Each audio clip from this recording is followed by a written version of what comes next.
महाराष्ट्र में विधानसभा चुनाव से पहले एकनाथ शिंदे की सरकार ने जीत का महा फॉर्मूला अप्लाई कर दिया है। शिंदे की सरकार लाडली बहना के बाद लाडला भाई स्कीम लेकर आई और इस स्कीम के तहत महिलाओं और युवाओं के अकाउंट में हर महीने खटाखट पैसे डाले जाएंगे। एकनाथ शिंदे ने इसका ऐलान महाराष्ट्र के पंढरपुर में किया। पंढरपुर वो धार्मिक स्थल है जिसे दक्षिणी काशी भी कहा जाता है।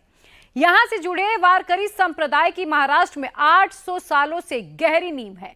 सवाल यह है कि लाडली बहना और लाडला भाई योजना के फॉर्मूले में पंढरपुर को मिला दिया जाए तो क्या महायुति के लिए जीत का महा फॉर्मूला तैयार हो जाएगा? सब कुछ जानिए इस रिपोर्ट के जरिए।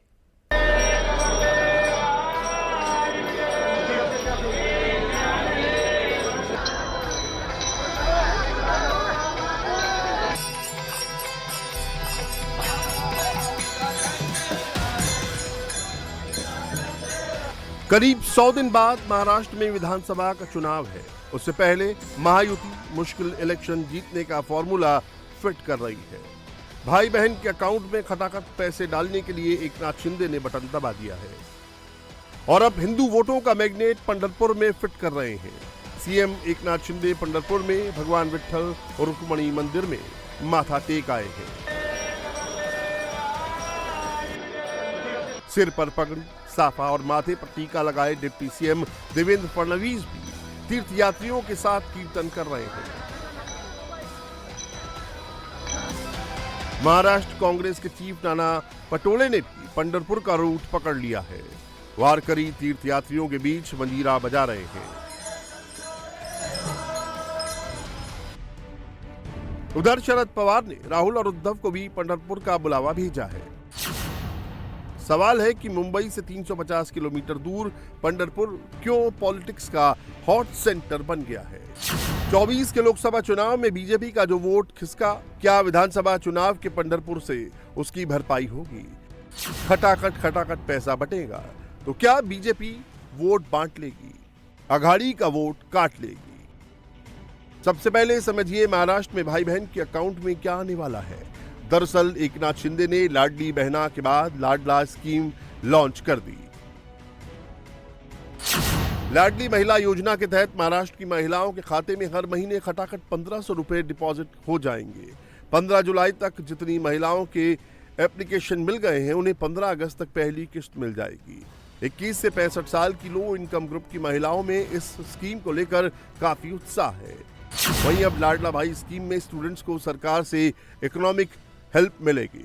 12वीं पास स्टूडेंट्स को हर महीने 6000, डिप्लोमा पास स्टूडेंट को 8000, ग्रेजुएट यूथ को 10000 दिया जाएगा।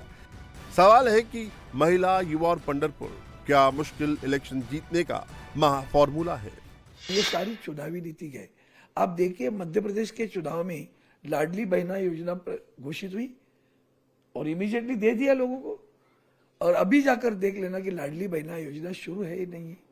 अगर है तो उस वक्त लाडली बहना योजना के लाभार्थी कितनी संख्या थी और आज कितनी संख्या है।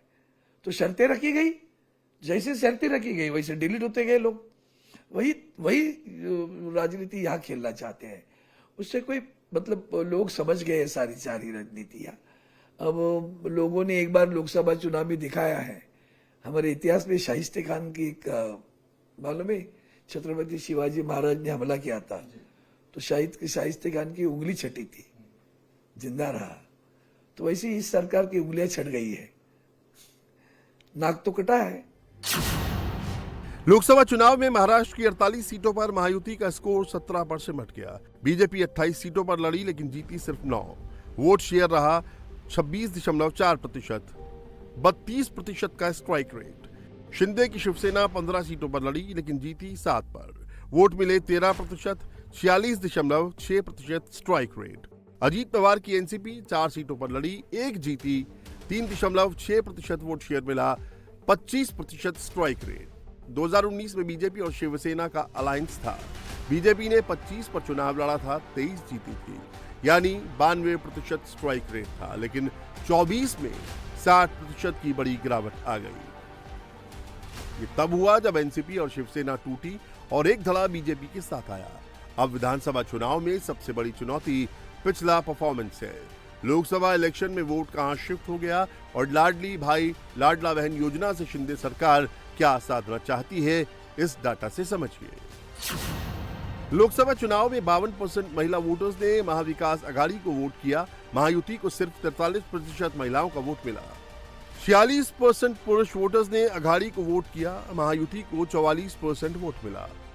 कास्ट वाइज बात करें तो 38% अपर कास्ट वोटर्स ने अघाड़ी को वोट डाला। 54% महायुति को मिला।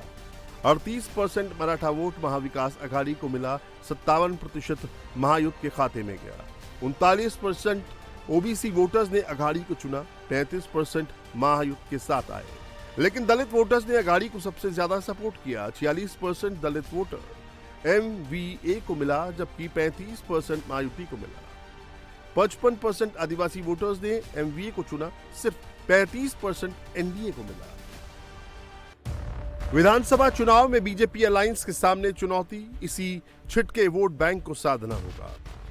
लोकसभा चुनाव के रिजल्ट के बाद महायुति के सामने कई चुनौतियां हैं। अजीत पवार ने एनसीपी को तोड़ा, लेकिन अब उनकी पार्टी भी टूट रही है। भाजपा शिवसेना की महायुति में अजीत पवार की एनसीपी की हालत तीसरे नंबर की हो गई है। वो नेता जिन्हें फ्यूचर नहीं दिख रहा है, पार्टी छोड़ सकते हैं। बहुत सारे जाएंगे, खाली हो जाएगा मैदान। दिखावा और सच्चाई, इसमें अंतर होता है। और सवाल ये होता है कि आप कितने भी बार ओरिजिनल होता है, डुप्लीकेट होता है। तो ओरिजिनल के तरफ सबका ध्यान रहेगा ही। जो ओरिजिनल टिकाऊ होता है वो चलते रहता है, उसकी गारंटी होती है। डुप्लीकेट की कोई गारंटी नहीं होती है। तो डुप्लीकेट को लोग भूल जाते हैं, सस्ते में मिल गया करके कुछ समय के लिए भूल जाते हैं। बाद में जब फटना शुरू होता है तब लोग अपने ओरिजिनल की तरफ जाते हैं। राज्य की 288 सीटों पर चुनाव से पहले तेजी से सियासी इक्वेशन बदल सकते हैं। चर्चा ये भी है कि उद्धव ठाकरे की शिवसेना ने राज्य की सभी 288 विधानसभा सीटों पर चुनाव लड़ने की तैयारी शुरू कर दी है। बड़ा सवाल यह है कि यहां महायुति और महाविकास अघाड़ी में मुकाबला होगा या फिर इन गुटों में शामिल पार्टियां रुख बदलेंगी। देखिए, कांग्रेस, शिवसेना, उद्धव ठाकरे जी का गठ, शरद पवार साहब के एनसीपी का जो गठ है, तीनों ही पार्टी, महाविकास और जो छोटे छोटे अलग अलग दल हैं, हम लोग सब मिलजुल कर एक रणनीति के तहत ये चुनाव लड़ेंगे। सीट बंटवारे पे कोई दिक्कत आने वाली नहीं है। सवाल ये नहीं कि कौन कितना लड़ेगा, सवाल ये है कि हम 225 से ज़्यादा सीट जीते महाराष्ट्र में और एक मजबूत सरकार महाराष्ट्र में बने। क्योंकि जो अस्थिरता महाराष्ट्र में भारतीय जनता पार्टी ने अलग अलग पार्टियों को तोड़कर पैदा की है, उसको दूर किया जाए। एक